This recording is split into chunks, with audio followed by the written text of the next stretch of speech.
Hey, listen, bro, we're at 2 viewers, and as soon as you started doing your dance, we went down to 1.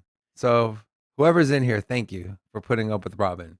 Welcome back, Crypto fam. It's your co-host here, David at Sin City Crypto. We are coming at you live from Global Studios in the heart of Sin City, Nevada, with another one of our amazing live shows. Before we get started into the content, quick disclaimer, we are not financial advisors, especially Robin.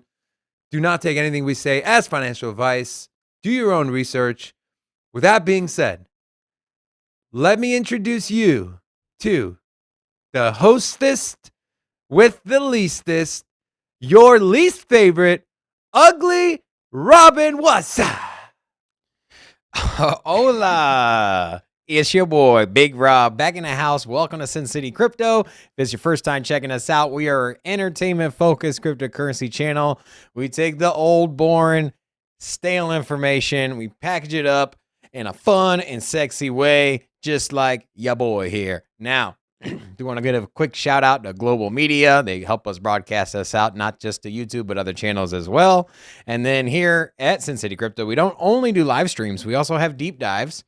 This is the live stream, though. Check out the deep dives. And we're a young and growing channel. If you want to grow with us, hit the subscribe button. If you will like the video, hit the like button. And if you don't want to miss anything, like the lives or the deep dives, hit the notification bell. Did you say if you want to miss anything? If you don't want to miss anything. Don't want to miss anything. So, Defib, what's up, my man? How you doing, brother? Oh, I want to know what song was playing on your Spotify that you thought was on our live stream. Maybe, just maybe, tomorrow we'll play that song as part of our intro for you, my friend. All right. So, some good news. Markets are rebounding. We are up. markets are looking juicy. We are close to 5% up total for the market. We just passed over the 2 trillion total market cap again. Is crypto back? Is this the beginning of another bull leg up, or is this just a minor leg up in a grander scheme of a downtrend? When the bull pulls his leg up, is he taking a piss, or do bulls just stand up and pee with 4 legs down? Or do they squat? We'll do a deep dive on the anatomy of urination when it comes to a bull, and then we'll get back to you on that one. So yeah, we got to do a little more research, you guys. Okay. So, Robin, any thoughts before we get into our hot take?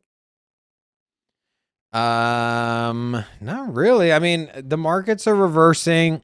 I do think just we'll go into the analytics behind it in the market analysis. However, I do think we are coming out of the bottom. I think we did reach the bottom at 39.5, which is where Bitcoin bounced off of. We've gotten clear support around 42,000. Or more or less in that $40,000 to $42,000 range, and I think we're on the up and up. I've been telling you all month, even towards the end of December, that the second half of January is going to be extremely bullish. I think we're coming out of this month with some green candles, and so if you are just waiting for your portfolio to go up, the time is now, and I'm excited. Are you excited, David? Stoked, man. I don't think we're gonna have a quite a big run up like you think in January, but man, I got so much hopium. You do. DFib, how you feeling, bro? You think the market's going up or what? I hope it goes up. Or Chef we Murder. All make money. Chef Murder. What do you think? Yeah, Chef Murder. What do you think? Me personally, I don't think so. I think there's too much FUD going around. The stock markets are down. The inflation thing. The jobs reports. Now the Fed's going to be coming out. We're going to be talking about this during our talking points. Jerome Powell came out and said that their report on CBDCs and crypto is coming out in the next few weeks. So we don't know what that's going to be. Are people going to react to that positively or negatively? We'll see. So with that being said, we are going to go right into our very first segment. We like to do the hot take. That's hot. Ooh, that's mucho fuego, baby. Yes. Okay. So, women. There are none of them that like you. I know there's one for sure. I hope my wife is watching. Tell me you love me. No, we can all agree that there is not nearly enough women in our space, right? We need more women. We need more diversity in our space. We need more women's voices to be amplified. What can we do as a community to bring more women into our space? So, Robin, that's the question I'm posing, and I'm going to send it to you first, my friend. Let us know your thoughts. How can we get more women into the cryptocurrency space? Didn't you have an article you wanted to take a peek at? Yeah. Discussed it. So So this is the reason we got behind the this there was an article that we found that discussed the lack of presence in the crypto space by the females, and surprisingly enough, the females in the household are the ones that control the finances. 90% of financial decisions in the U.S. are made by women. Where is the disconnect? If the woman is balancing the checkbook, she's controlling where and how you're spending your money, for the fam at least. Why aren't we seeing more women in cryptocurrency? And what can we do? What can Sin City Crypto do to get some more ladies into cryptocurrency? And if you are a lady and you're in the chat, give us a one in chat, whoop whoop, and we'll give you a little shout out. Let's get this community growing, baby. So, did you get the article or no? I just did that. That's what I pulled from the article. Oh, okay. 90%. Okay, yeah, so- women make Hey. up 90% of decisions. Okay, so what are we gonna do? What is Big Rob gonna do? First of all, What are you going to do, Big Rob? First of all, You're going to scare all the women no, away. no. This is my ideology. How we get more women in here is that the professionals in the cryptocurrency space, the ones that have a platform that can have a loud mouth like myself, if you are handsome and a woman happens to stumble across the channel, she might stick around. You know You're what I'm saying? such an idiot, bro. Because you know your boy looking sweet. That is the worst. That is the worst hot take you have I'm just ever saying, done. bro. I'm just saying. Look, They're going to look at you. how and we they're gonna gonna- get more women in the space? Put a pretty face on the TV, and they're gonna be hitting that. like Women button are like not as crazy. shallow as you are, my Yeah. friend. So, yeah. Honestly, we do have some females in the space. Kathy Wood is probably the most recognizable figure. She's the CEO and founder of ARK Investment, a very bullish publicly traded company that is all in on crypto. She has a big place. She has a big movement in the Ethereum as far as institutions. So I think she's a little bit more bullish on Ethereum long term versus Bitcoin. But either way, she's a big face. And then not to mention, we also have the traditional financial ladies as well. What are the two ladies' names again? So we have Alessia, who is the number 2 at Coinbase. Yeah. She was the one that represented the company at the hearing. I was talking about the traditional ladies. What we have? As far as getting into the ones we don't like. What was? Elizabeth Warren. Elizabeth and, Warren. And weren't you taking her to prom? You don't like her now? Elizabeth Warren. If you need a date to prom or to one of the, or actually to one of the high school reunions, one of those dances. What, the you let 80-year your- reunion? Let your boy know. I'll get you a corsage. You get me the boutonniere. We'll pack this thing up. We'll slow dance. And so either way, we do have some ladies, some prominent figures already in the financial space. But let's get some more. Let's get some more people in. Let's get some people in the SEC. With some females in the SEC. I knew they do have a couple ladies that hold positions at the SEC or high ranking positions. But let's get some CEOs of these big exchanges. Maybe some of the founders. We always look at teams when it comes to these big crypto protocols. I never really see any women as the founders. It's always a men dominated. So There is one project that is in the top 100 that was founded by a woman. It's Oasis Protocol. So the coin symbol is rose. It was founded by a lady. I forgot her name, but I can pull it up during our market analysis. But for me, so DFib said, we do have one lady in the chat. Olga says, women usually prefer a road less risky to reach financial stability for their families. That's a good and valid point. fair point. That's a fair point. But now, if you think about perhaps cryptocurrency is a risky asset in its entirety, that is probably true. But there are less risk averse assets that you can invest in, like Bitcoin and maybe Ethereum. But So do they not know, or is it something No, that they- they're not aware of, or I they're think- just I think generally the male attitude tends to be a little bit more progressive and risk adverse, and a little bit more risque when it comes to portfolios. So I think women are usually a little bit more safe, and I don't know. What do you say? so for me? Or do you think it's just, or do you think that's just a narrative that's been played on us, and there's really no difference, and it's just the way that we're thinking about it. But I don't know. It's hard, being a guy trying to figure out. I have a hard time figuring out what my wife is thinking. yeah, at home, you, let alone there's no figuring out women, at least not on our side. They are way smarter than we are, and Yeah, they go so much way more deeper. intellectual. Yeah. So I feel pretty stupid when it comes to a conversation with a woman most of the time. So Well, that's definitely a just 'cause you're disconnect. stupid. But Well, you're let's also get stupid.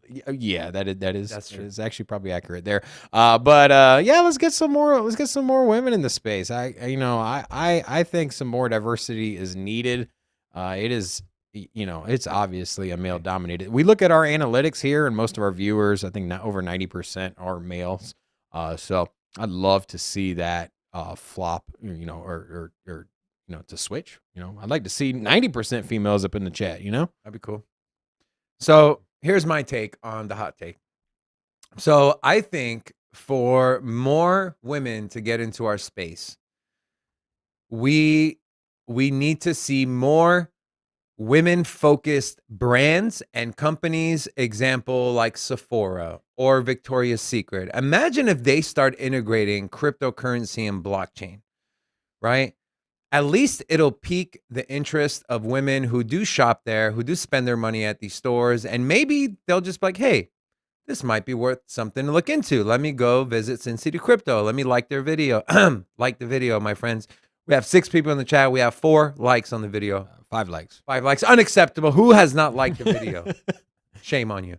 No, but I think if that happens, if we see more of these companies that are more women-centric, again, the beauty, fashion, integrating with crypto, whether it's crypto payments, education, giveaways, something to pique their interest, just to start learning so they can see that it's not all risky. It's not all like people think of crypto as gambling. That's not the case at all. So they can understand what crypto is about, the technology behind it, and what it can do to change people's lives. I think that more women will come to the space. They will come. We are already seeing more YouTube channels that are ran by women. And I love watching those just to get a different perspective, what they talk about, what they do. So I think it's something that's definitely needed. It'll help the space. It'll help all of us grow. And think about it. Women make up half the population. So if you even get 10% of the half the population of just the US alone, that's 15 million people. Yeah, you think you put up a good point. I think with the fashion industry, I think that's a great avenue for cryptocurrency. We see the movement of NFTs into fashion with different designers like Adidas and Gucci having a space in the metaverse. However, I know just as the same as it is with crypto, I know a lot. There's a larger proportion of males playing video games. So I think as of the moment, it's a loss of exposure to the potential female investor. Because I don't know. I don't have the numbers in front of me, but I could just imagine if it's anything correlated to video games, I know that it's male dominated there as well. So I'm assuming right now the metaverse is probably kind of in the same numbers category. So well, let's change that. Yeah, Let's bring more women into our space. We'd love to see it. All right. That'll do it for our hot take. Our next segment we are going to roll into.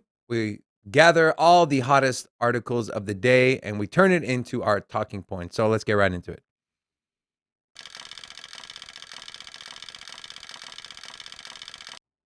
All right. So I'm going to pull up my laptop here. The first article we're going to talk about is U.S. Central Bank Chief says he will tackle higher inflation. If you don't know this gentleman, his name is Jerome Powell. He is the Fed chair.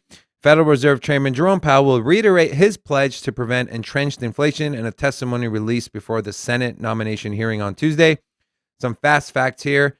This is a direct quote from him. We will use our tools to support the economy and a strong labor market and to prevent higher inflation from becoming entrenched. Again, we did see a 6.8% rise in inflation last year, which was the highest since 1982.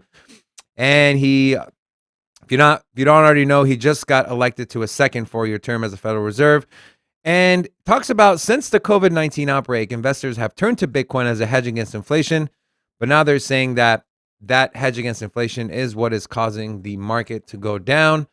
So, Robin, do you have any trust in our local government and our Fed chair and our SEC chair to actually tackle inflation without ruining the economy?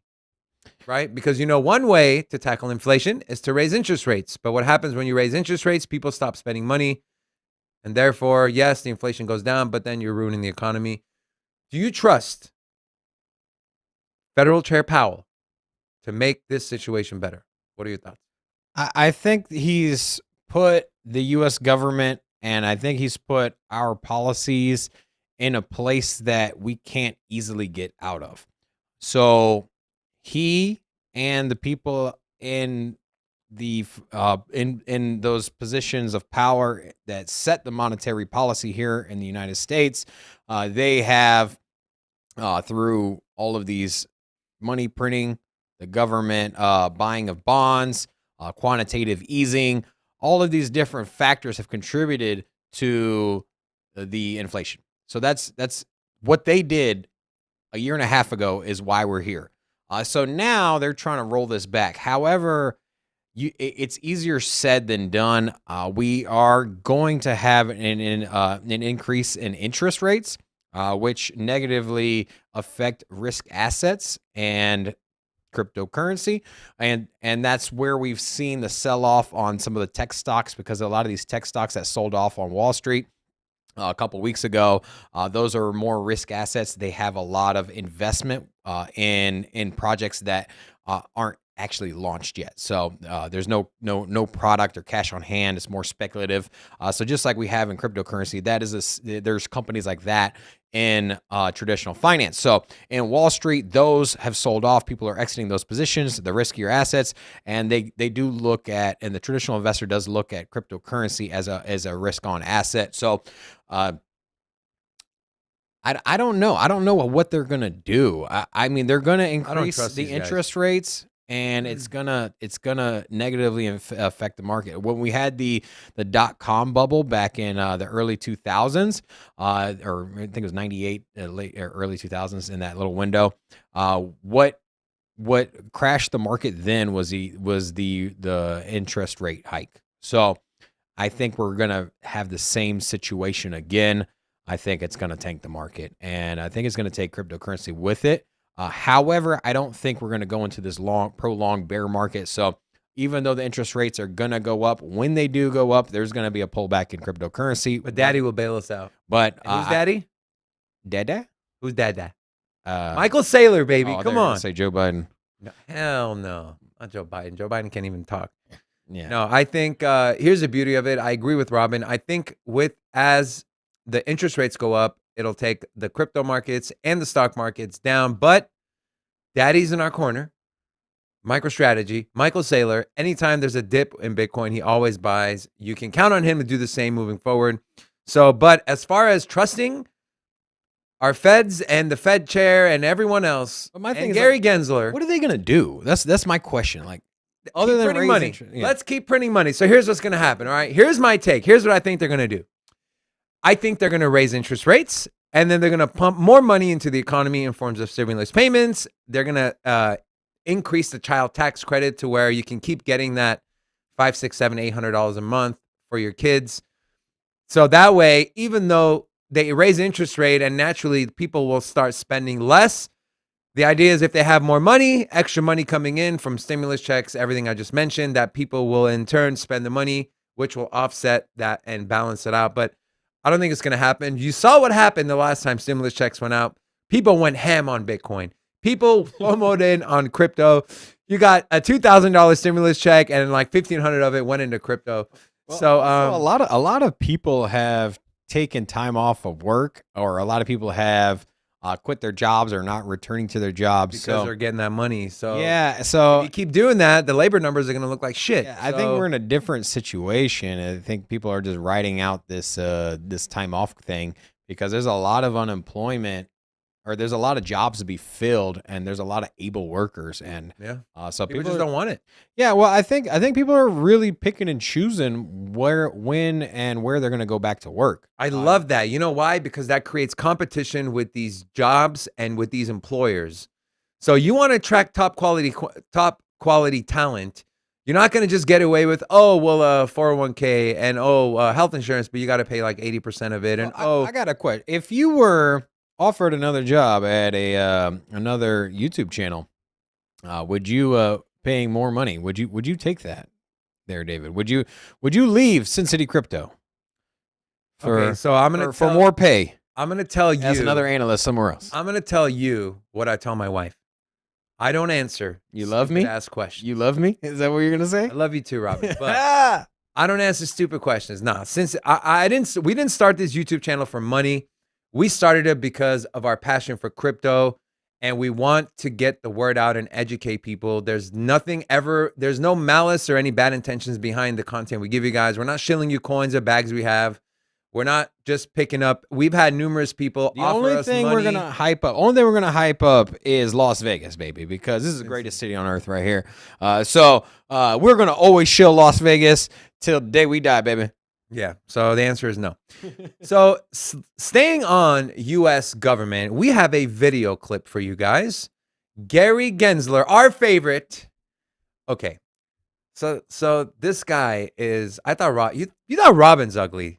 You've never seen Gary Gensler. This guy is ugly as shit. So he did an interview. Not nice. He has a family. He has a wife. Yeah, but he's still very ugly. He did an interview. They asked him about cryptos and tokens, and see for yourself. Let's go ahead and show. Real quick, I just want to give a shout out to some of the members in the chat. Welcome back there, Stereo 2. Yes, we do have Leon back in the chat. Leon. And D-Fib is typing away in the chat as well. My man, D-Fib. What's up, bro? Keep it up. Let's get some more people in the chat. Let's turn this into a Vegas party.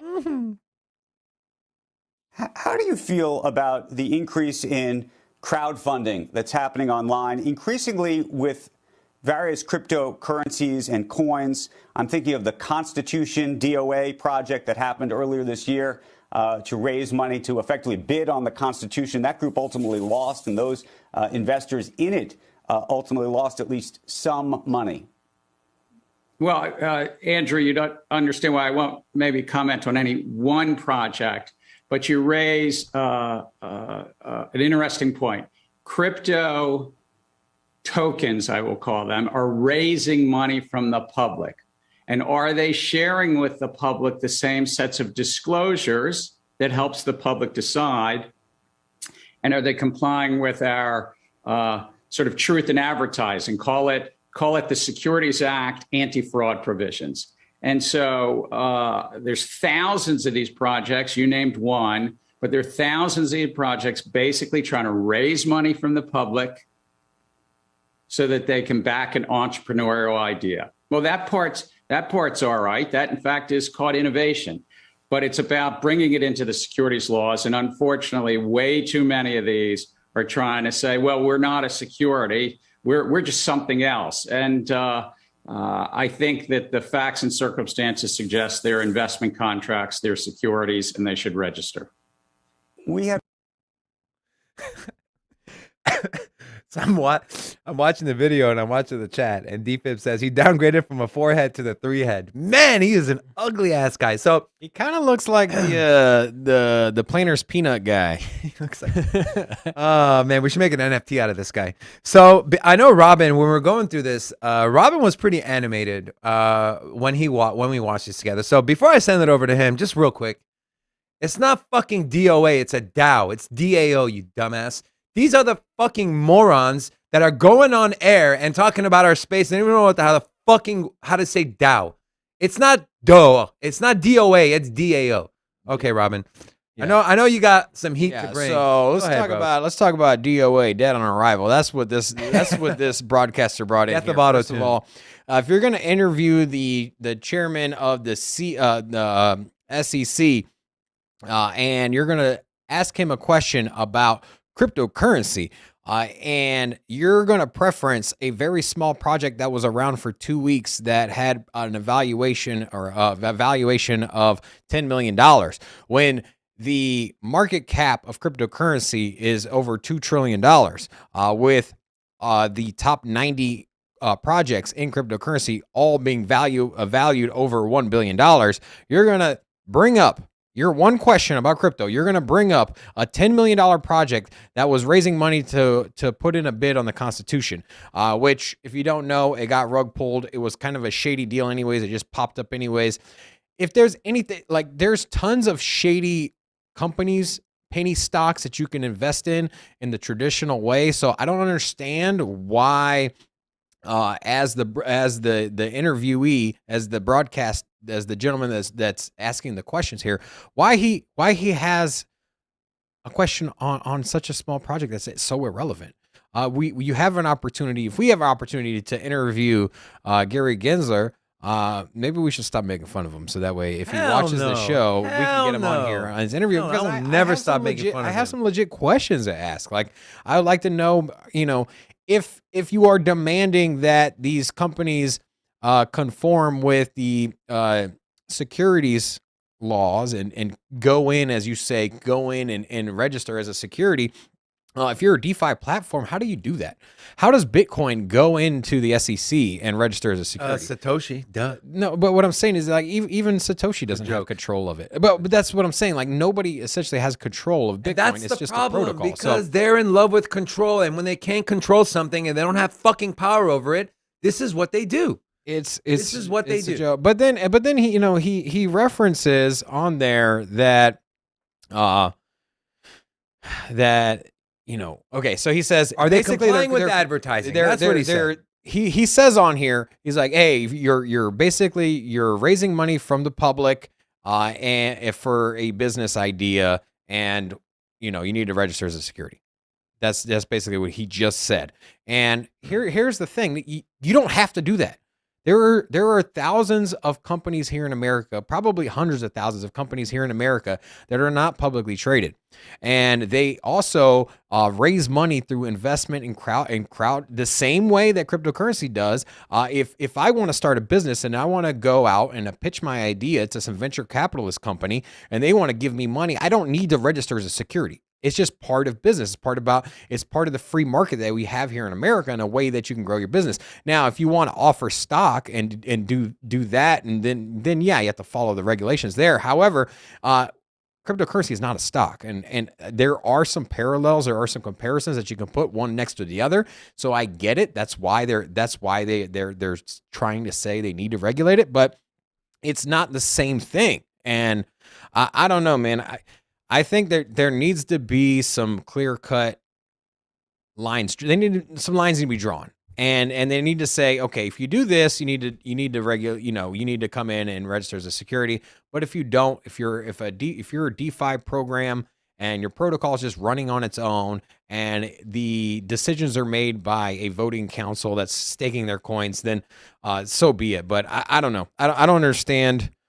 I don't understand what they're trying to accomplish here, honestly. I don't think anyone understands what they're trying to accomplish. So it's all about power.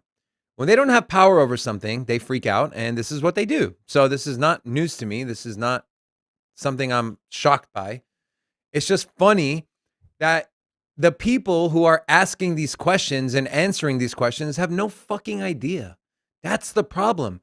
Bring some people with some knowledge who understand cryptocurrency, who understand blockchain and technology, who are not just a bunch of 70, 80-year-old white men who have no idea what the hell is going on. That's what we need. We need some women in that spot, bro. That's what I'm saying, More man. understanding. Like, God, these people are so dumb. DOA, get the hell out of here. All right, we're going to move on to our very next article. We're staying on government and worldwide. We're going to China this time. China officially labels crypto mining as obsolete. China's top economic planning body has officially designated crypto mining as obsolete, reinforcing government efforts to stamp out the industry entirely. The National Development and Reform Commission made the designation on Monday as an update to a 2019 policy that spelled out how the country would shift its economy to a model favored cleaner, less resource intensive industries. Yeah, okay. However, the commission did not provide a deadline for crypto mining to be officially eliminated in China. So, okay, China, crypto mining is obsolete. It's not, but okay, no problem. You guys go to your digital yuan, try to exclude cryptocurrency so you can kind of make your citizens use your CBDC versus stablecoins versus other cryptocurrencies. This is just another way that a communist country like China is trying to pigeonhole their citizens into doing what they want them to do. So if you're in China, I feel bad for you. They're getting rid of crypto in your country. I'm sorry. Come to the US. We'll receive you with open arms. We have the majority of the hash rate is in the US now. Come mine some Bitcoin, make some money, live in the best and freest country in the world, US of A. Robin, what say you? So let's think about this. Why do you mine? What is the purpose of mining? It is to secure the network and to hold it true to what it is something that's not controllable by outside entities. And it's verifiable. And so if we take Bitcoin as an example, you mine Bitcoin because you're securing the network and you're basically making sure nobody's stealing. And at the same time, you're making sure that there's not going to be a change in the code. There's not going to be more Bitcoin printed, for example. Now, why does China say it's obsolete? Because they can't control it. If you're mining, you're letting the people validate and control the processes of the monetary system. And so with the digital yuan, if you can't mine it because they control it, there's no need to mine it. They're the ones that are with the digital yuan, with the CBDCs. They're the ones that are gonna increase money printing. They're gonna be the ones that can take your assets. So just like a government can seize your bank account, you can't do that with cryptocurrency, or not, at least not with the traditional blockchain. You can't seize a Bitcoin bank account, basically, or a Bitcoin wallet. And with the CBDCs and the government's controlling it, they could. Not only can they monitor where you're going, you have no privacy, but they can print more money out if they want to, or they can just straight up take your wallet. They can take your bank account, because there's no mining. There's nobody making sure there's no bad actors. And so basically they have free reign to do whatever the hell they want. So yeah. I'm just over China. You just stop talking about crypto, China. Yeah. You said you're done with it. Just be done with it. Stop talking about it. No one gives a shit about your digital yuan.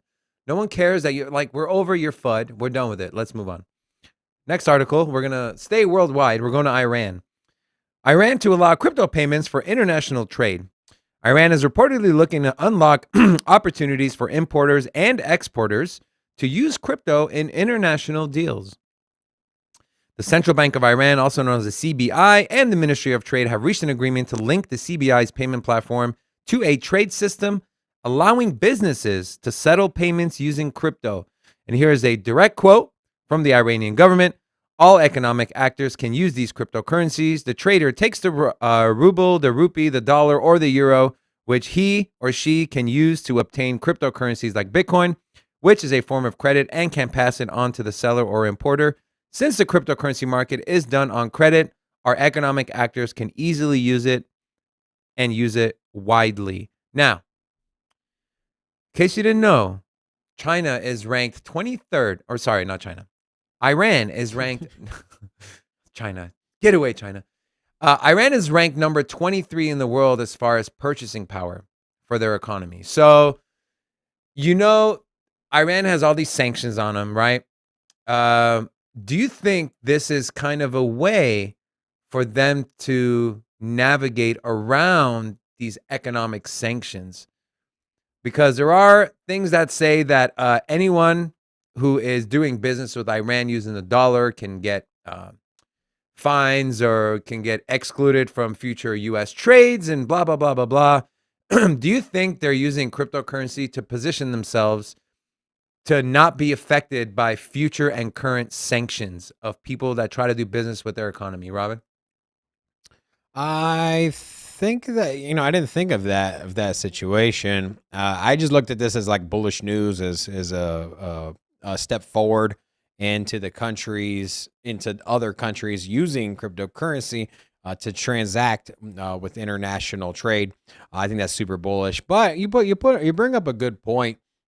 There are a lot of sanctions, especially with Iran, and the sanctions can cripple the economy. So if you can circumvent the sanctions and still trade with the dollar, I mean, why not? I mean, use a stable coin that isn't actually tied into the dollar, because the price of oil, for example, no matter what country you're in, when the price of oil is listed in dollars, or it needs to be like publicly acknowledged as the dollar price. So, I think it's, if you can use stablecoin to buy and sell and trade without actually having a hold of dollars, I mean, I think that's beneficial for those countries.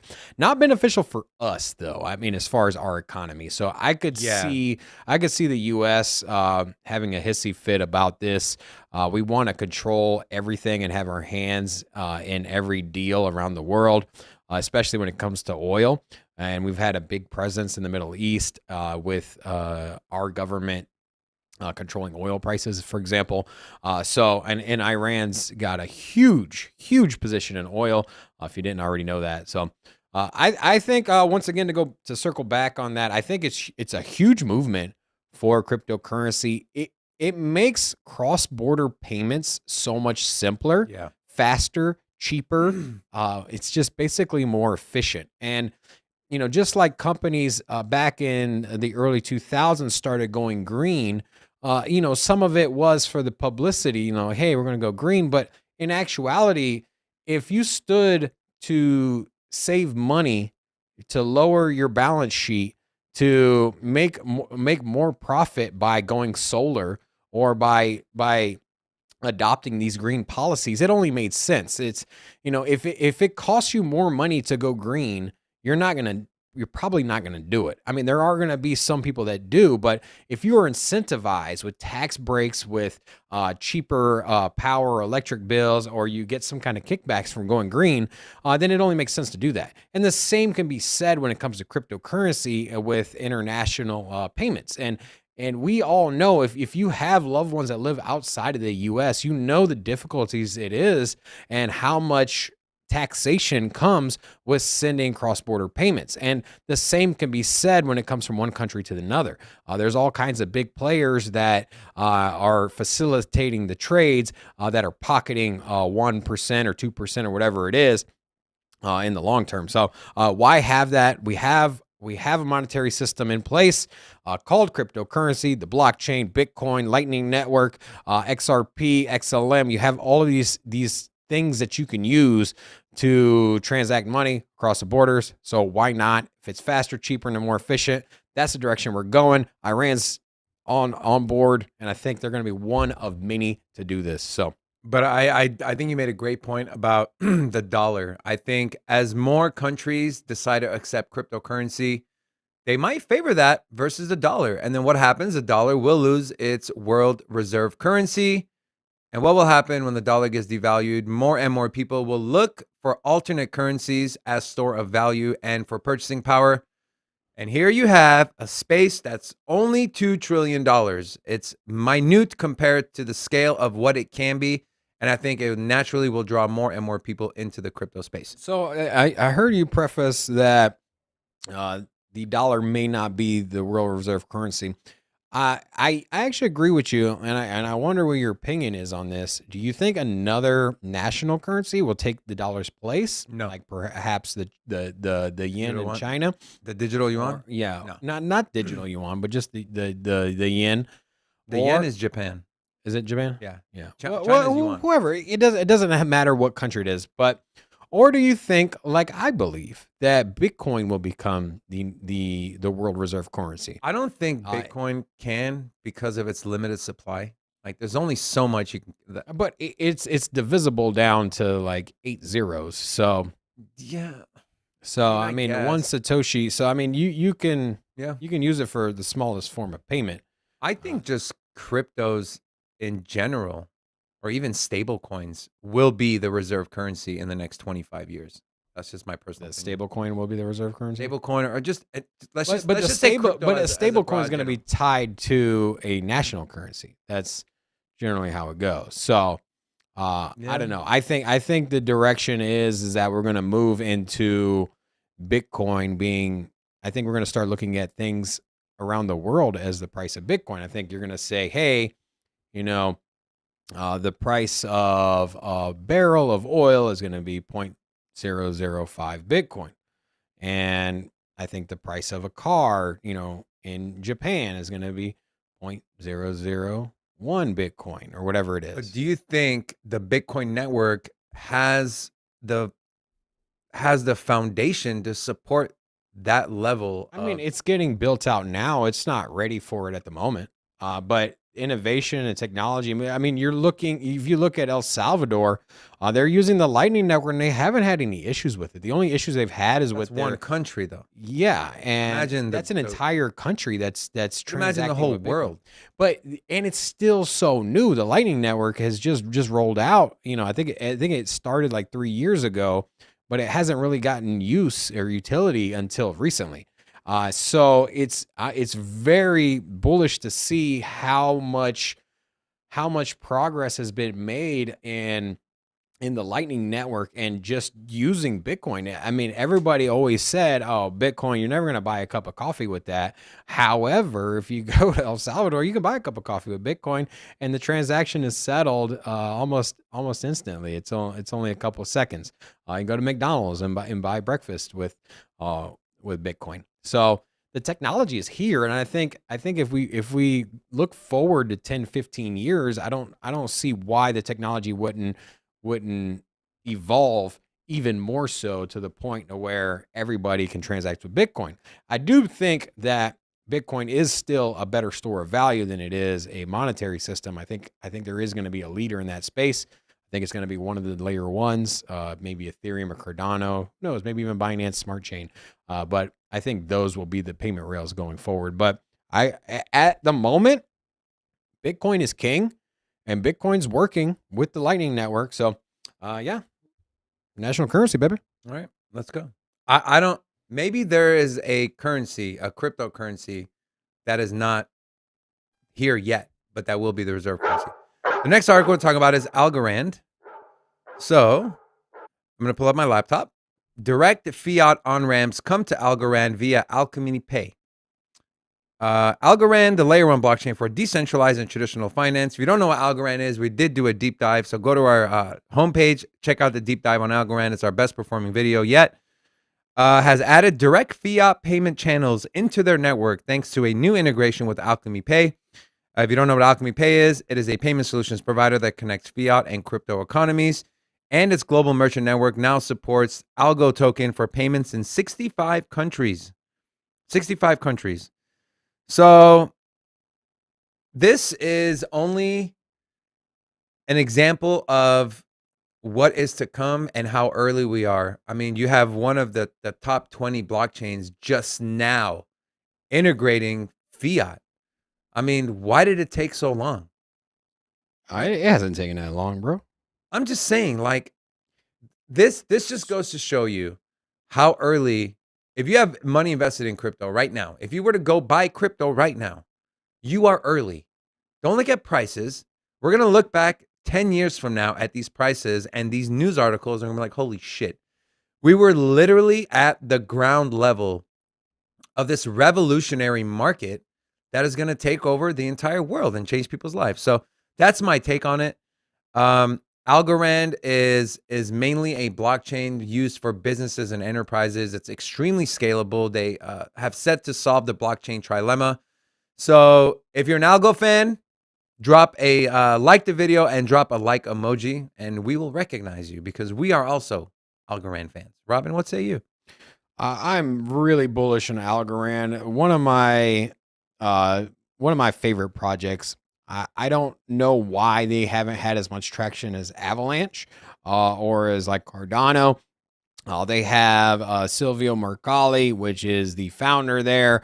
Extremely smart, innovative. We're gentleman. talking MIT guy, man. This Yeah, guy's- and the papers that he's come up with on blockchain technology, the technology he's developed, has only progressed the entire space. And he is, like David said, partnering with very big companies and corporations. Their product runs extremely efficiently, and I'm just waiting for some more adoption when it comes to the community. I'm looking for more dApps to be built out, more interoperability. I don't think I know they have NFTs, but they're not buzzing. They're not one of the big platforms for NFTs. So I think if they could start utilizing a DEX on their platform, that can get something that's more front center. They do have DEXs on there, but if they could start showcasing those, get the community using the token daily, maybe get some NFTs built out on there. I think that's really the only thing that's lacking. The technology is there, the scalability is there, the partnerships are there, the liquidity is there. It's available at tons of exchanges. So it's really bullish on it. But let's talk about Alchemy Pay real quick. Alchemy Pay is a huge partner. Do not dismiss them. This is not like 65 countries. This is not at all some small little partnership where they're integrating a wallet somewhere else. Like Alchemy Pay has a giant footprint in the world. There's tons of people using it, millions of people using it, and it just shows you the steps forward that Algorand is taking. Extremely undervalued project. If you look at the other, like let's take a look at Solana. If we were to compare Solana to Algorand, the TPS is on par with Solana. It hasn't had any issues as far as the network going down. It has a community, so why can it not take a top 5 position? Algorand's sitting outside of the top 10. It's still in the top 20 though, right? Or is it like number Algorand? 20? Yeah. So if you're looking for an undervalued project with a ton Number of promise, 23. number 23 outside of the top 20, like Unacceptable. it should be on par with Avalanche. I think that's probably the closest comparison. Whoa, slow down, buddy. Avalanche tends to have a little bit more community and they have more utility on their token. Slow at the down. moment. However, I don't know why they're not neck and neck with those guys. So Avalanche is Avalanche. That's why. no, yeah, you're Avalanche homer. Stereo 2. He's got Algo bag. Good job, my friend. Good investment. We are going to move on. Yeah, and then just real quick, if you're in the chat, there's a project you want us to take a look at, please don't hesitate to let us know. We would love to do take a look at any of the projects, pull up the website, look at the price, good price to enter, leave, you should hodl, sell. We'll let you know, baby. Yeah. Just let us know so we can let you know. All right. We're going to move on. Next article. YouTuber Siraj Raval caught lying. We have a fraud alert here, my friends, about yesterday. If you watched our show, we talked about how people were able to mine with their Teslas up to $800 a month. Well, apparently this guy's a liar. So we're going to put him on blast. So some people doxed him and they said, actually, according to Etherscan, 7 to 10 megahertz, which is what the Model 3 GPUs are capable of delivering, only amounts to about $13 a month of Ethereum, which is way further off than from what this Rajav, what's his name again? Siraj. Yeah. What Siraj said. So It's actually not the first time he's been caught. Is it in this some guy right here? controversy. Yeah, that's him right there. liar. Shame. Shame. Shame. Shame. So, yeah. So we talked about this yesterday. We found out the man's a liar, so we wanted to bring you the up-to-date news. Yeah, we gonna retract our article yesterday. Yeah. We were duped. We were rug pulled on our article. So no, you know what? He didn't come out and say it was a lie. Basically, people that are familiar with the mining requirements for electricity output basically fact checked them. They looked at what the power output of an idle Tesla was. and then they took that energy and applied it to how Hash much rate. Ethereum you could actually mine, and it fell way short of $800. So it's not Like not even possible. close. I think it was $13 a month was what you could mine with an idled car if you just took the specs of an idled Tesla. So it just goes to show you, don't believe everything. We got duped, but probably won't be the last time. It was all on Robin, just so you know. Yeah, it was on Jeff. Remember, Jeff had a Tesla, so we thought it was a cool. Are you really article. gonna blame our CEO of Global, bro? Yeah. Jeff, I hope you're watching, man. I'll slap Robin around when we pull off air. So this is just a quick one I wanted to touch on before we move on, just so you guys have the most up-to-date information that's correct and not false. So moving on to our second to last article. OpenSea trading volume set for record month despite the big crypto market retreat.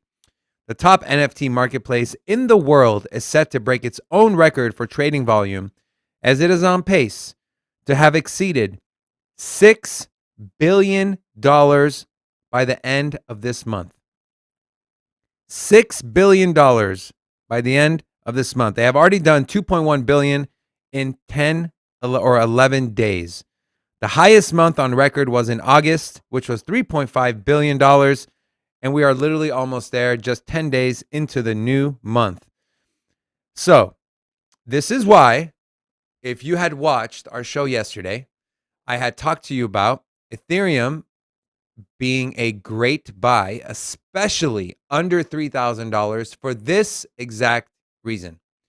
No matter what the markets are doing, no matter if Bitcoin is down 50%, people are still buying NFTs. And here's the great part, my friends. What it is? Here's what it is. What it is? More people are going to buy NFTs when ETH is down versus when it's up. Because think about it, okay? You have an NFT project that was worth 2 Ethereum when ETH was at $4,000. So now at $4,000, you're paying 2 ETH, so you paid $8,000 for an NFT. Well, now when ETH is down at 3,000 and that same NFT is worth 2 ETH, you're now paying $6,000 because you know Ethereum will go back up. There is too much utility, too much use case. They're deflationary. So there is absolutely no way Ethereum will not go back up to where it was when you had first looked at that NFT. So essentially, when ETH drops, more people go to buy NFTs. I know one of my really good friends, he's an NFT whale. He loves to see Ethereum dip because that's when he spends a lot of money on NFTs. So that is why always keep your eye on Ethereum. And when you see a big drop in Ethereum and you're an NFT person, it is a great time to buy because you can use that and have more purchasing power to buy your NFTs. And this article, breaking records. I promise you the next record will be broken in the next month. I think in February, we will go over $8 billion in traded volume. So, Robin, I know you're not huge on NFTs like I am. No. Just because I don't have a huge portfolio of NFTs, I think the space is amazing. I think it enables so many people to be creative, to be able to own a piece of art without having to go to an art gallery. If you have cryptocurrency, you can go out, you can pick something up, you can have it on your social media. Because let's be real, people aren't really going to your house and going into your dining room looking at your art. So where do the people that you interact with, where is your community? It's on social media. So if you can have your profile picture be an NFT, something that you purchased and you're proud of, you're like, hey, look at this art I have, or even look at this art I created, look at this NFT I created, and you can make that your profile picture, or you can showcase it on the metaverse in your own personal little land plot. Those things are really cool. And you know what, Robin? Yes. Tomorrow during the show. So if you love NFTs or you hold any NFTs, drop a comment because I got hold of one of the more impressive art galleries for NFTs. We're talking like blue chip projects here, CyberKongs, Subducks, all that. So if you guys would like, I can show you that how you can set up an art gallery, exactly what Robin was just talking about. I can pull that up on our show for you guys tomorrow. So if you'd like us to do that, let us know in the comments. Or if you're an NFT fan, let us know in the comments as well. Yeah, let us also know what NFTs are you holding? What projects are you behind? Do you not have any NFTs? Do you think it's a sham? Do you think it's Do you a need bubble? help Like, understanding NFT? yeah, because I got you. But either way, it's a really cool place. I think it's only going to go up from here. You know, with the market being down and Bitcoin being 40% off of where it was on all-time highs, or at least it was yesterday, the floor price of these blue chip NFTs held strong, if not increased in value. So it kind of shows you that maybe NFTs aren't exactly correlated to the price of crypto. Now, it is easier to buy, or the price will fluctuate with the price of Ethereum, like David said. So that does affect the prices a little bit, but you're not seeing big dips, and you're not seeing when Bitcoin pulls back by 40%, the price of a Bored Ape Yacht Club didn't pull back 40%. It didn't go back 40% in Ethereum. So really cool to see. I think NFTs got a lot of staying power. It is still a very new space. I think there's going to be a big shakeout when it comes to NFTs. So I'm very reluctant to buying NFTs that are not the staples or the ones that are widely collected. So for that reason, I haven't really got into it too deep myself, but I know David is all behind it. So if you're behind NFTs, put in the chat. You and David can romanticize and send photos back and forth. So Yeah, exactly. All right. So this next article I want to show you guys is one of the coolest articles I think I have read, just in general, especially relating to NFTs. So without further ado, NFL star Dez Bryant pairs with Chainlink for dynamic NFTs. Check this out. It's the latest twist in unique NFT capabilities, integrating a blockchain in Chainlink that isn't often mentioned in the same sentence as most NFT projects recently. Now, if you don't know Chainlink, they are an Oracle-based program that takes real-world data, feeds it into smart contracts, which allows the smart contracts to be able to execute the parameters of said contract. Now, here's the super cool part. You can buy an NFT, and as the player of the NFT you have bought, as they break records, as they add to their stats, the metadata will automatically change on your NFT. So imagine you had Jamar Chase. Okay, the NFL does an NFT, a dynamic NFT line. This is what Dez Bryant's talking about. And you had Jamar Chase, right? You bought Jamar Chase NFT for, let's just say, 0.1 Ethereum. He's a rookie, not a lot of hype around him. As the season progresses, as he breaks records, he breaks the rookie record, he becomes Rookie of the Year. Your NFT will change with the real world data. So it'll become more and more and more rare and valuable. So you are gaining value on your NFT based off of the player performance. So if you play fantasy football or you like fantasy, this is kind of like that, but with NFTs. I think it is one of the coolest things that could come to the space with NFTs. I think this will help the growth and explosion of NFTs moving forward. And I think this really has the makeup to shake up the That's cool. The makeup to shake up the NFT space. I am fucking stoked. I'm so excited about this. If this comes to fruition and they launch it successfully, I will be spending a lot of time and money on these. I think it's super cool. It's a way to bring to create your own community, to bring the community together. People love fantasy football. It's a multi-billion-dollar industry. This is another way for you to be able to follow your favorite players, your favorite teams, but in the digital world. Robin, are you as excited as I am about this? Hell yeah, my brother. How cool is that, man? Okay, How the only thing I cool can is say that? is like, could you got somebody else other than Dez Bryant? He's kind of washed up, man. He hasn't played in a while. Bro, the guy's a he tried out for some teams last year, and I don't think he got any time on the field last year. So, I think it's him just trying to take advantage of not being at work and where can he make money. However, the premise behind the partnership and what they're going to do, and what's a little bit different than the traditional NFTs when it comes to the sports world, is the fact that the project will change as certain milestones are reached. So I'm just imagining, like for instance, when I was a child, I had the Wayne Gretzky card, and on the side it had 10,000 goals written on the card.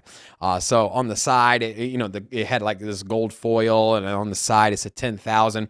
So I could see that same scenario where you have, like, say you have a Tom Brady card, and then as he reaches, say, 40,000 yards passing, maybe that will be printed on the NFT down the side. And as he becomes the number one, the leader in all-time touchdowns, maybe that will also print down at the bottom, and then the image itself will change as well. So cool. Possibilities are endless. Yeah. And you could see these things on the cards, and it would just add more, just like you would have attributes, rare attributes for a NFT. Like let's take a Bored Ape Yacht Club, where if he has like the red eyes or the cigar. Gold ones are always the most Yeah. So valuable. if you have one of those attributes, it ends up being worth more money. So if you get a player and he starts reaching these milestones, let's say you get a rookie running back card, and then he ends up breaking the NFL record for rushing yards that year.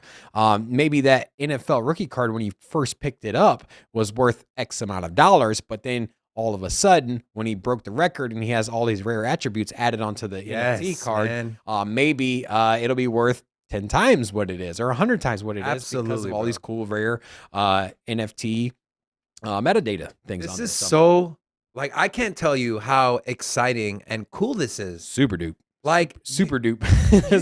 super awesome. Like, guys, this is just the tip of the iceberg of what blockchain and crypto can do. So if you're as excited as I am, make sure you let me know in the chat, so I'll give you a shout out. Because Robin's not that excited. I'm a little disappointed. Stereo 2 says cool. Chef Murder's been on a rant here. He's really active in the chat. What's up, Chef Murder? He hates Tesla. He's also telling all his friends and fam about the show, so I appreciate that. My man, Chef Murder. Thank you, my friend. Maybe we'll fly you out to Vegas and sit you on this red couch here. Okay. We're going to move on to our skit for today. We are doing Hold'em or Fold'em. If you're not familiar with Hold'em or Fold'em, it is a Vegas-based skit where we have a big bag of a certain project, coin, whatever the case may be, and we are going to decide whether we're going to hold the bag or whether we're going to fold the bag. So, without further ado, let's get into Hold'em or Fold'em.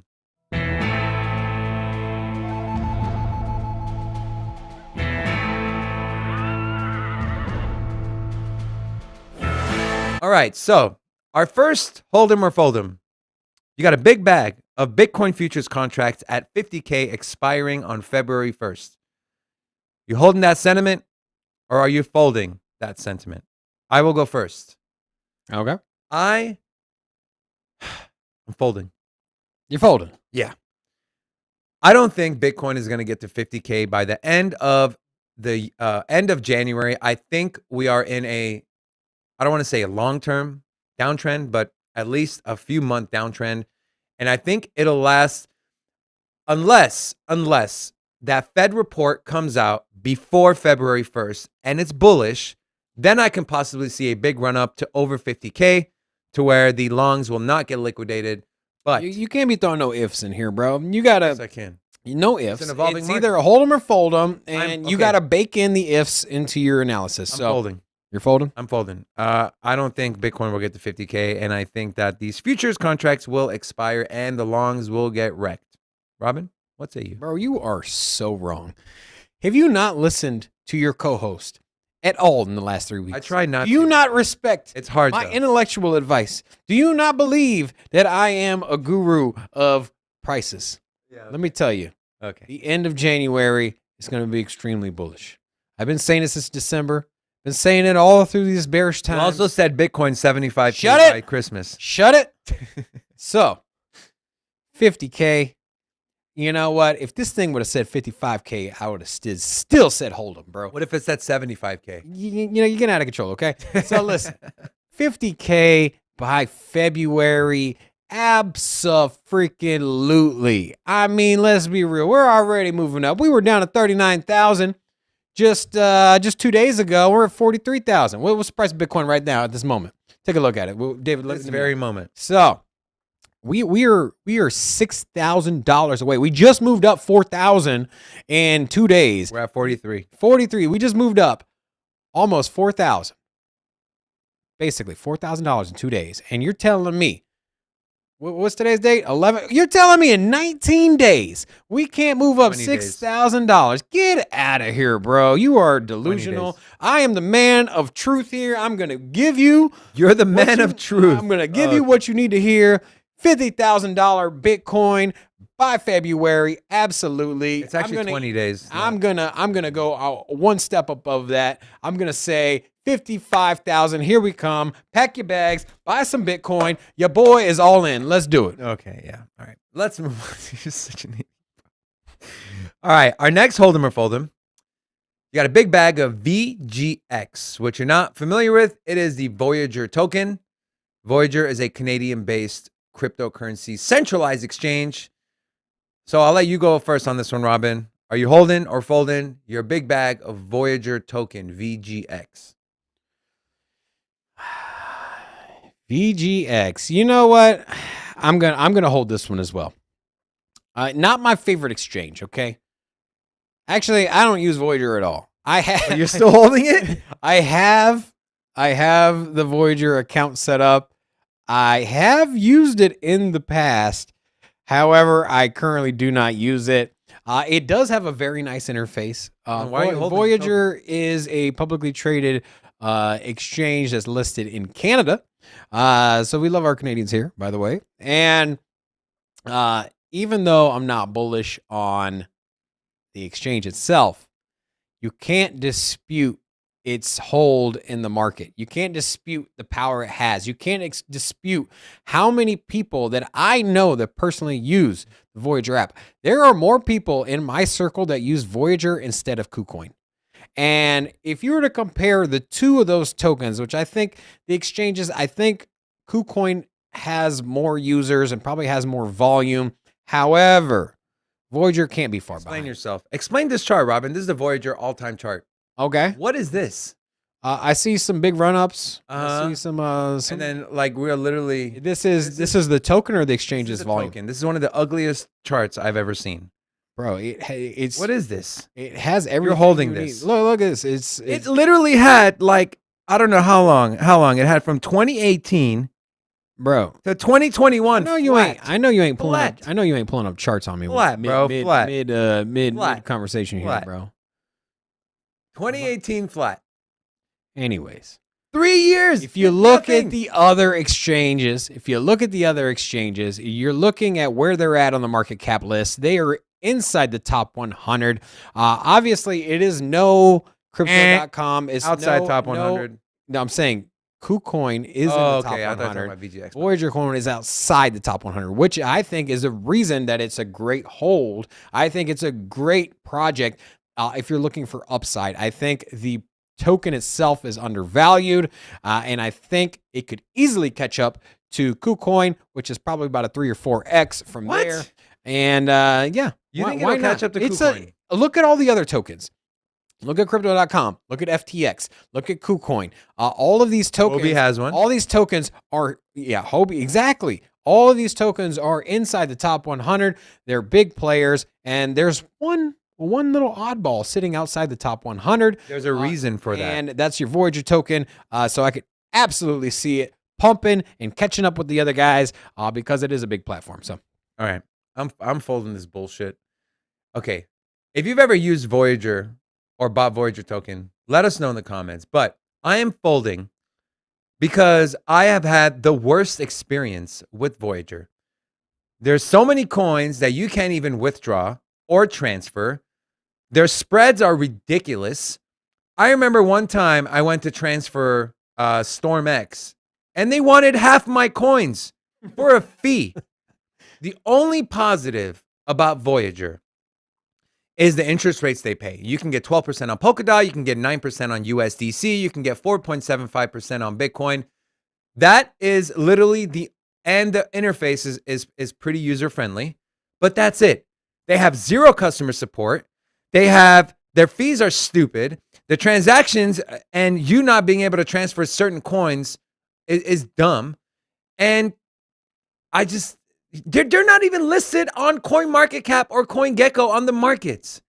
How are you a top 120 coin and you're supposed to be one of the top exchanges? You can't. It's only on the mobile. You can't even have it on your desktop.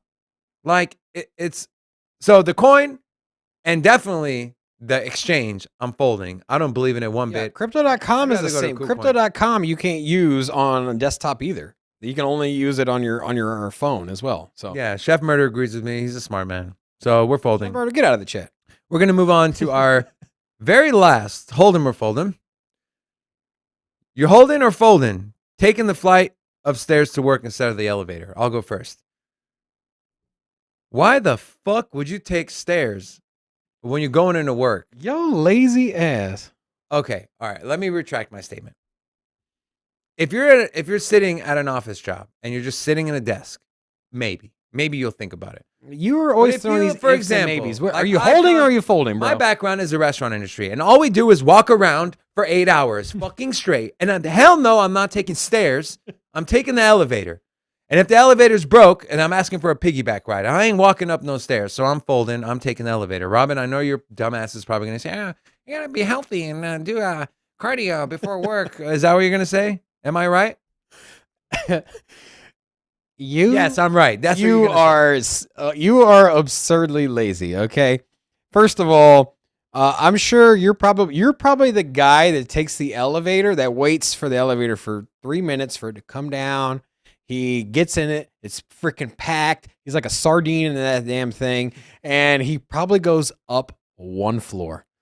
And Yeah. shame on you, bro. So You are lazy. what's First the of elevator all- there for then? First of all, you're using electricity. You should be using your leg power. You got them long ass legs anyways. You can skip an extra step all the way up. So Stereo instead 2 of said how many stairs? How many stairs? At least 2 flights of stairs. 2 flights of stairs. I ain't walking. Bro, I'm taking the stairs, brother. Yeah, okay. And you know what? you need to take I'm the stairs, gonna you live ugly longer. ass. I'm exercising. Yeah. I'm working out my legs. Your knees are gonna fall apart because you never do anything besides sit your ass down. And and so it's the right thing to do, man. Save electricity, take the stairs, be a little bit more progressive. Burn off some of them calories. Because I see what you eat at work, bro. I see what you do. Okay. You could use a couple. the You guy could who use does a the couple. shopping You for could the use a couple extra steps. Says the guy who does You the could shopping use at a couple Costco for extra the steps, studio. my dude. That's Okay. all I'm saying, man. who's talking, bro. I bet you I got probably bigger have gun- the worst cholesterol. Bro, I bet you I can bench press you right now. bro. Anyways, Press me, bro. we're moving on to our last segment of our show today, which is our market analysis. So let's get right into it.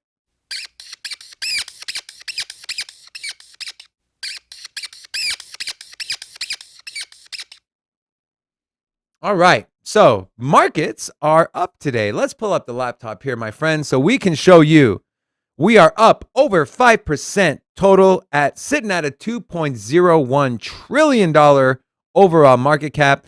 Bitcoin is about to cross 43,000, settling right in at 42.8.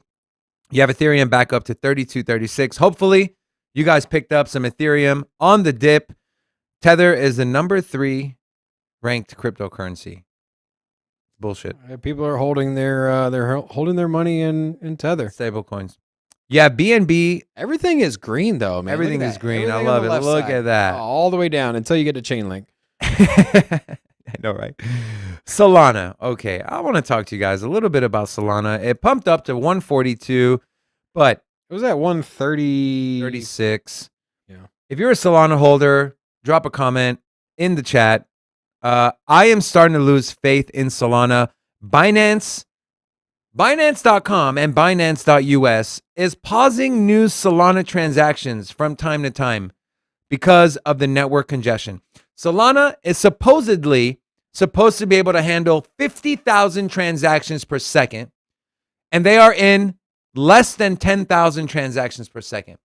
So more than 3/4 of their network throughput is not there anymore. Less than 3/4. What number is that?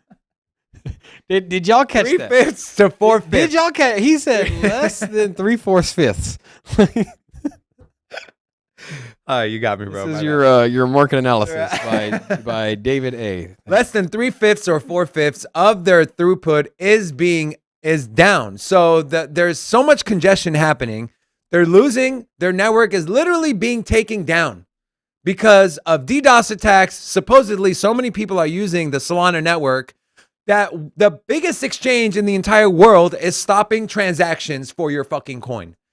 I am starting to lose faith in Solana. I am so upset. I dumped so much money into this shit project. Unless they can turn this thing around. Shit project? Unless they can turn, like, it is not a shit why are you project. going down more than a 2-cent hooker? I don't understand. This network goes down at least once a You're week. really bringing up hooker references. At least in our once a show. week, this network is going down. This show is going down. What's your analysis? I am okay, Now losing- listen here. I am losing trust in the Solana network. Okay, Solana is a great long-term project. Do not be fooled. Okay. However, it is probably not the best time to enter in. They are battling a lot of FUD and a lot of realistic. How is it FUD? No, they are battling a lot of FUD. However, they do have some network issues they need to iron out. There are some protocol problems. They scaled from literally nothing, or basically very, very, very small community or users, to one of the main platforms. They have a huge NFT presence. So yeah, man, they got their hands full, man. And I believe in the project long term, so it's a good long term hold.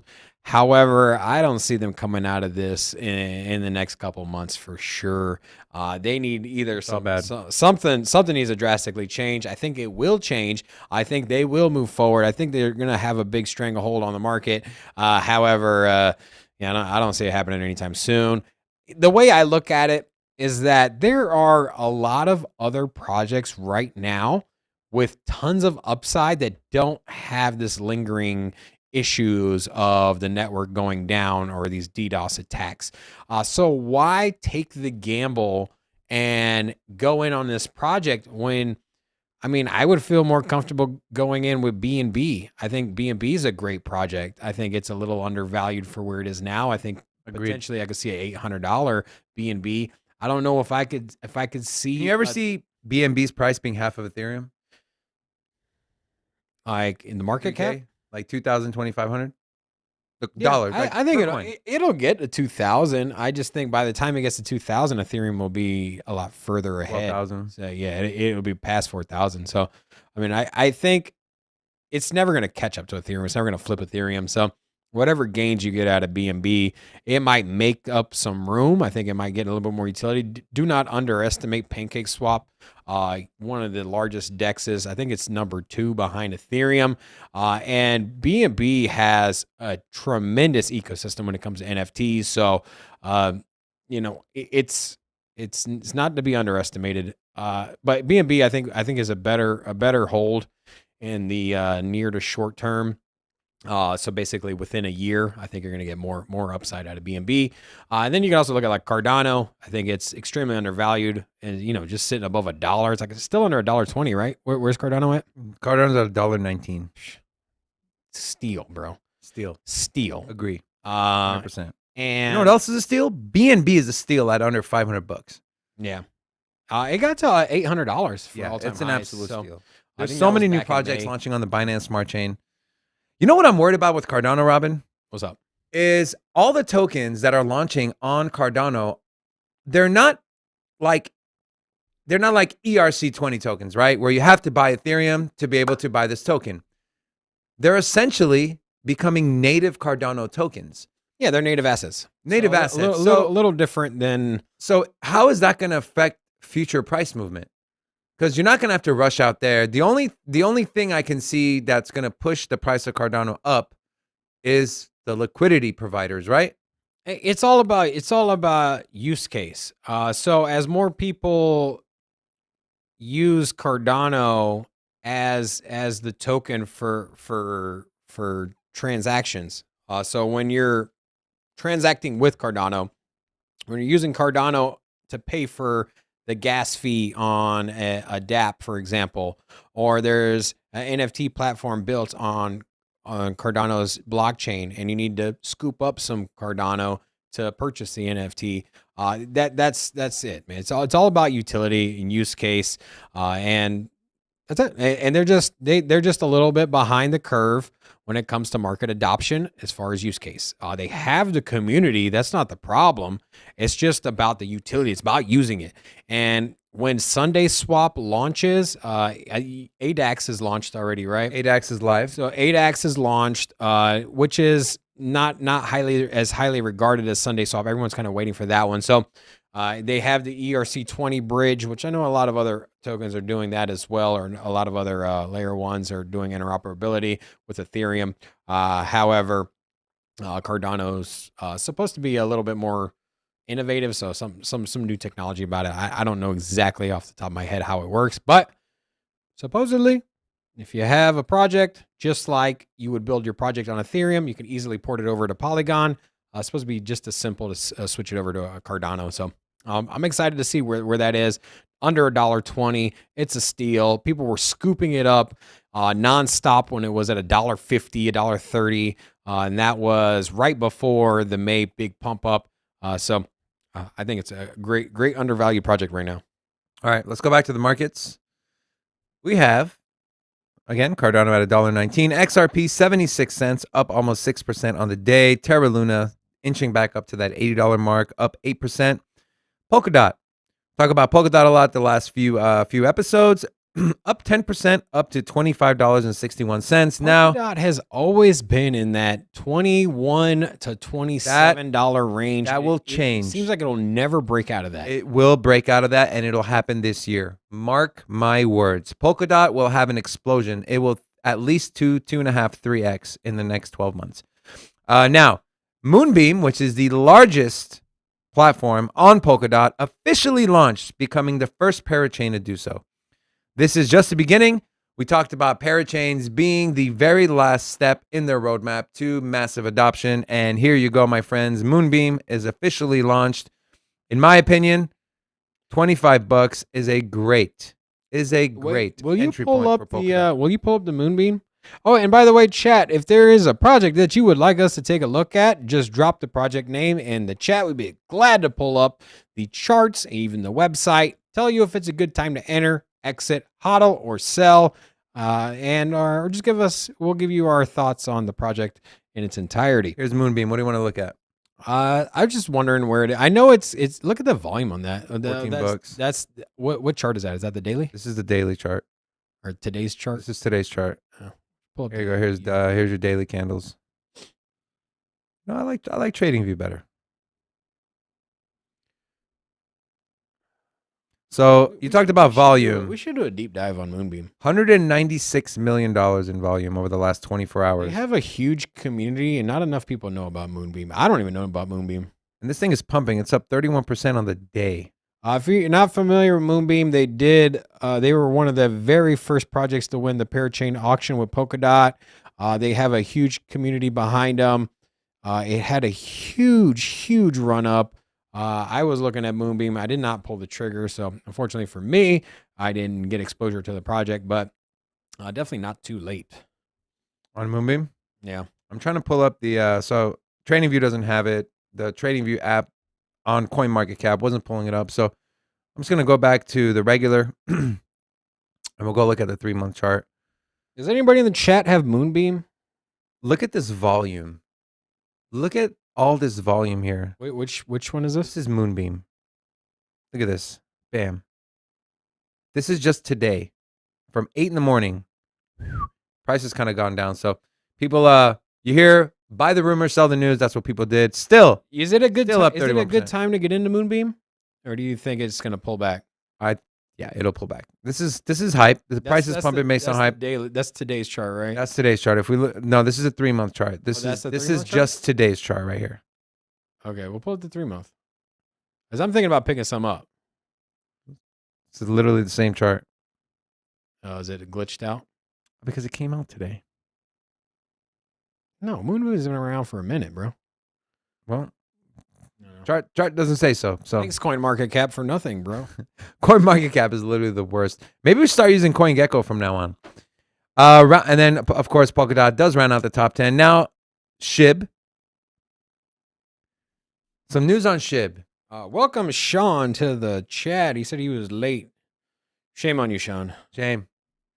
Shame. Shame. Shame. Game of Thrones. If you've never watched it, go watch it. So SHIB just listed on India's top exchange, which is Geotis or Geotis or Geotus.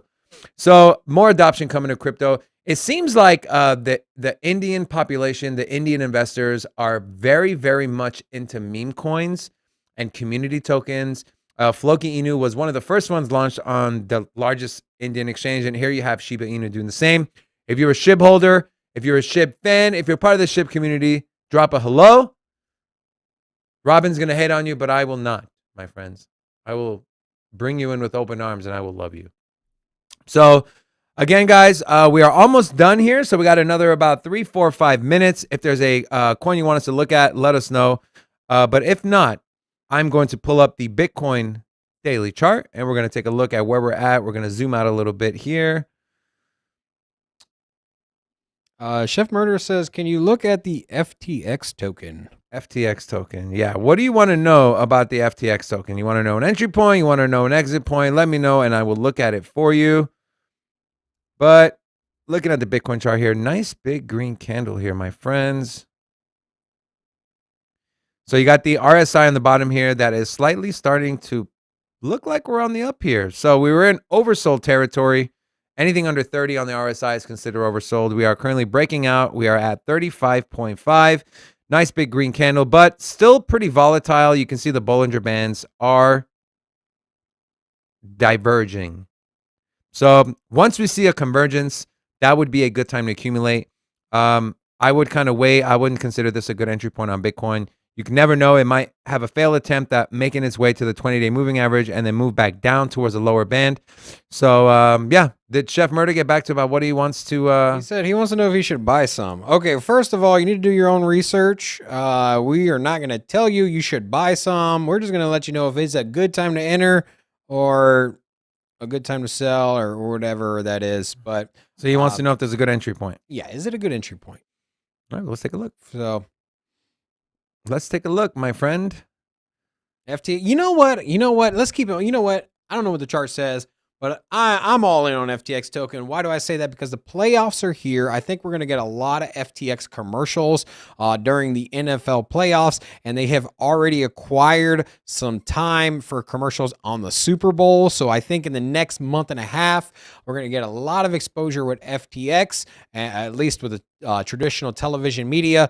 So I think there's going to be some big pumps coming out of FTX. I'm all aboard with it. Now is a terrible time to buy FTX. And I'll tell you why. And David just went completely against what I said. I'll tell you why. I'm going to back up. Chef, your boy here, he knows what he's talking about. I am going to back up my statement with actual facts, not bullshit, Robin. All right? Okay. So let's pull up the laptop, okay? We are in a downtrend. We are making lower lows and lower highs. And guess what?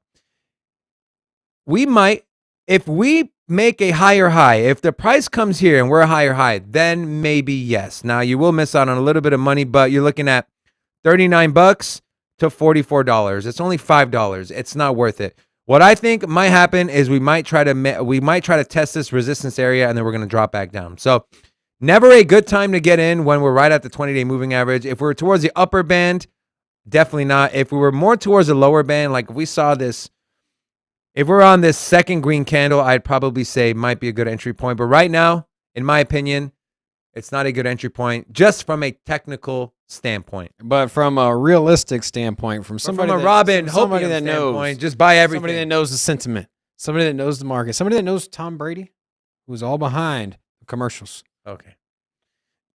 Tom Brady's going to be in the Super Bowl, and all the Tom Brady fans are going to be watching the Super Bowl, and all the Tom Brady fans are going to see the commercial, and they're going to go sign up for FTX because they're robots. And then smart money is going to dump on these people who are FOMOing in, and then what's going to happen? You're going to be left with a bag that's worth half of what you bought it for.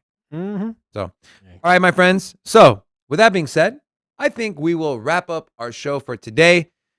If it's your first time, we'd love to have you come back. Tomorrow, we go live Monday through Friday, 11 a.m. Pacific Standard Time, or as Robin likes to say, Vegas time. We also do deep dive videos, try to do about 3 to 5 a week. So make sure you check those out. For this week, we're going to have a how to make money with the sandbox video. We're going to have a Elrond versus Ethereum video. That's going to be a really, really good one. And bringing in the back end, we're going to have Phantom. Phantom's been seeing a lot of traction. Everything you'll need to know about Phantom and if it's a good investment, we'll have that up for you as well. Robin, you got any parting words before we sign off? I need a new co-host. Wow, that's all I got. Okay. All right. Well, anyways, thank you for checking us out. Love you guys. We do love the community. Thank you for interacting with us in the chat. Make sure you come back tomorrow, just like David said. We're going to grow this thing together. We are in the infancy stage, so I'm really excited to see where we go. And we're going to bring the juice tomorrow. That's right, baby. We're going to bring the juice. It's getting juicy. It's getting juicy. Anyways, we love you guys. We'll see you tomorrow. Peace. All right, bros. All right, man. Co-host, huh? Yeah, man. Fuck you. Yeah. All right, we'll see. We'll see what your old boring stale ass over here I'm talking boring. about. Yeah, you're fucking stale as I'm fuck. boring. You're boring, Yeah. bro. You should definitely buy it because why, Robin? Why should they buy it? They have no idea why to buy it. At least I give facts. I give proof. You're over here, buy it, buy this, buy that. Shut up. Turn the cameras off, bro.